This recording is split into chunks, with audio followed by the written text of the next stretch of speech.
Good morning students. आज हम रहीमन विलास 12th science और commerce Hindi medium English medium का चौथा वाला पार्ट है, पद्य है। इसमें ये पढ़ेंगे हम। कवि का परिचय है अब्दुल रहीम खान खाना। ये रहीम का है जो पद्य के रूप में यहाँ पर दे रखा है। अब्दुल रहीम खान खाना का जन्म 1556 ईस्वी में हुआ था। आपको मीर अर्ज का पद भी प्रदान किया गया। उसका सन संवत है 1579।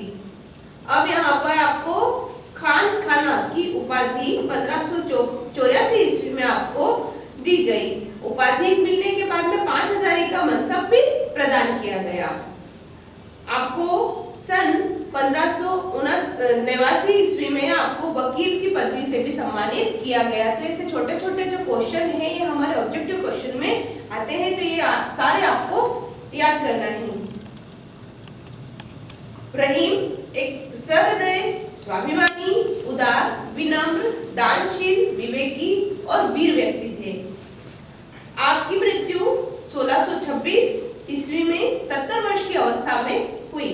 रहीम अब अरबी, तुर्की, फारसी, संस्कृत और हिंदी के अच्छे जानकार थे।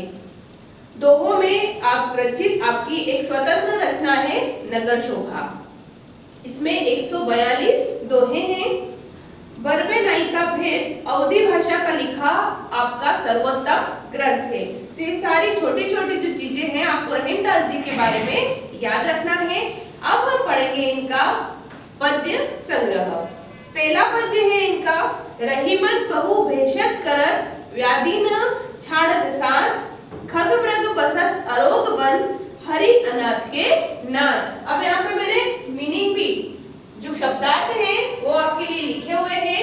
भेषज यानी औषधि, व्याधि यानी रोग। तो रहीमन बहु भेषज करत व्याधि न छाड़त साथ, मतलब मैं अगर बीमार हो जाता हूँ, मुझे किसी समस्या ने, रोग ने घेर लिया है, तो ऐसी बहुत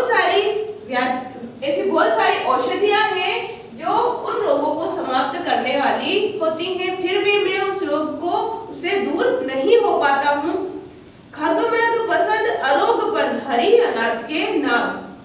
खग यानी होते हैं पक्षी, जो कि पक्षी का विलोम शब्द, पर्यायवाची शब्द है। मृग मीन्स होता है हिरन, और मृग बसंत अरोग बन, यानी कि बहुत सारे ऐसे खग पक्षी लोग हैं और ऐसे बहुत सारे मृग जानवर हैं जंगल में जो कि सारे ही एक साथ रहते हैं, फिर भी उनको किसी रोग ने नहीं घेरा हुआ होता है। क्यों नहीं घेरा हुआ होता है? क्योंकि हरि भगवान उनके अनाथ के नाथ होते हैं। और यहाँ पे किस चीज का वर्णन किया गया है कि हमें किस चीज को, प्रकृति के साथ ज्यादा जुड़ा हुआ होना चाहिए। अगर इंसान प्रकृति के साथ जुड़ा हुआ होगा तो वो अपने आप ही स्वस्थ रहेगा। दूसरा है, धन रहीम जलकूप को लघु जिय पियत अघाय, उधदी बढ़ाई कौन है जगत पियासो जाय। धन रहीम जलकूप है, लघु जिय पियत अघाय। धन की बात यहाँ पर की गई है। धन, वित्त, धन। तो रहीमदास जी कहते हैं कि कुएं में जितना पानी है, कुएं में जो पानी होता है, लघु यानी छोटा, वो छोटा होता है, लेकिन उससे बहुत सारे लोगों की प्यास बुझ सकती है। उदती बढ़ाई कौन है? उदती यानी समुद्र होता है, लेकिन समुद्र इतना बड़ा होता है फिर भी इंसान प्यासा ही वहां से जाता है। वो वही नल में जाकर या फिर कहीं पे कुएं बावड़ी का पानी पीकर ही उसकी प्यास बुझा सकता है। तो इतना बड़ा होने से कोई अर्थ यहाँ पर नहीं है। अगर हम किसी को मिठास नहीं दे सकते हैं, प्रेम से नहीं बोल सकते हैं, तो यहाँ पे कुएं और तालाब, कुएं और समुद्र की तुलना की जा रही है। तीसरा पद्य है हमारा, बसी कुसंगत चाहत कुशल यह रहीम जिय सोस, महिमा घटी समुद्र की रावण बस्यो परोस। बसी कुसंगत चाहत कुशल मतलब पास में बसे रहना, पास में अगर रहना। यह रहीम जिय सोस, रहीम दीनदयाल जी कहते हैं कि अगर कोई इंसान पास में हमारे है और वो हमारे काम नहीं आ सकता तो वो किसी काम का नहीं है। महिमा घटी समुद्र की रावण बस्यो परोस, यानी कि समुद्र की महिमा कब घट गई, कब समाप्त हो गई?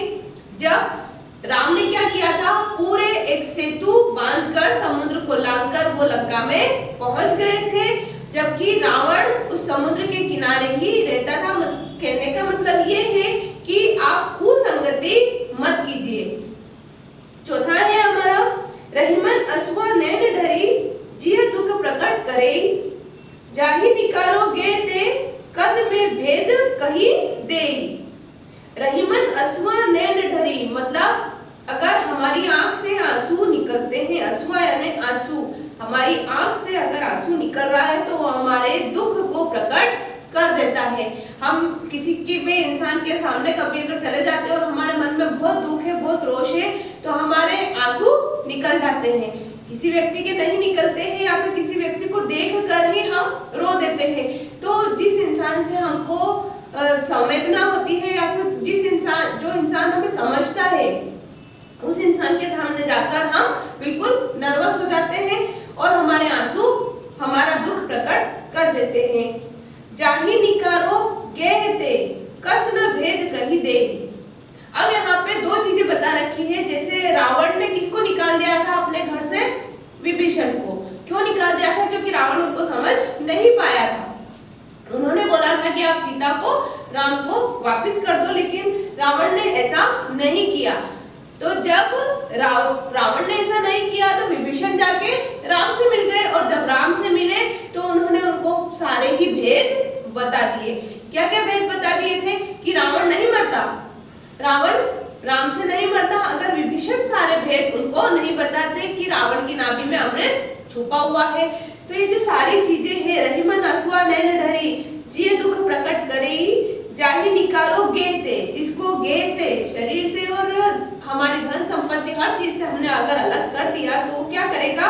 कस न भेद कही दे, हमारे सारे दुखों को, भेदों को दूसरे इंसानों को बता देता है।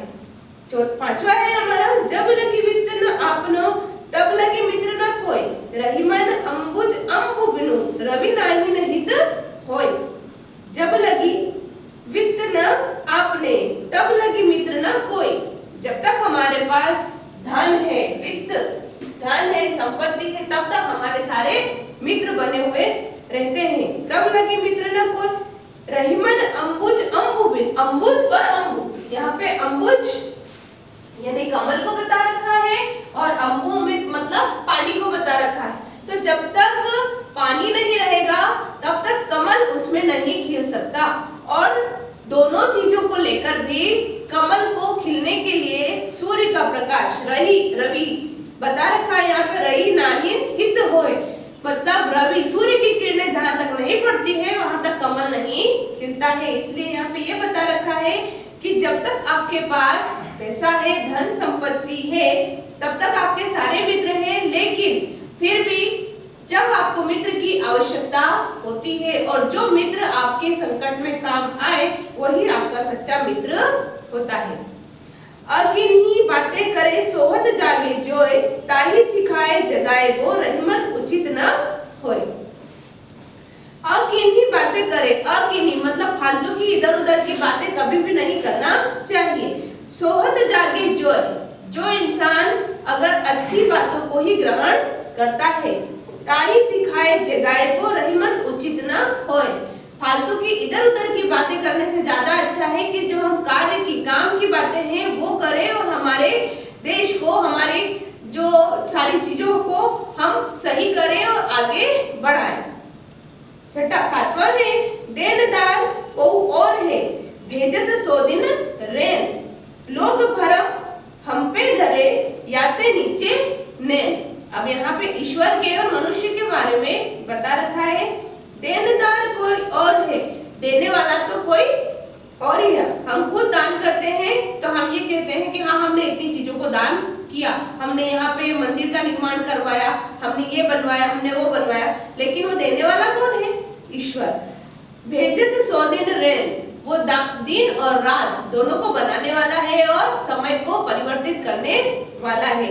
लोग भरम हम पे धरे, लोगों को ये भ्रम है, और जब उनका भ्रम टूटता है तो लोगों की आंखें नीची हो जाती है, मतलब याते नीचे ने अपनी आंखों को नीची कर लेते हैं।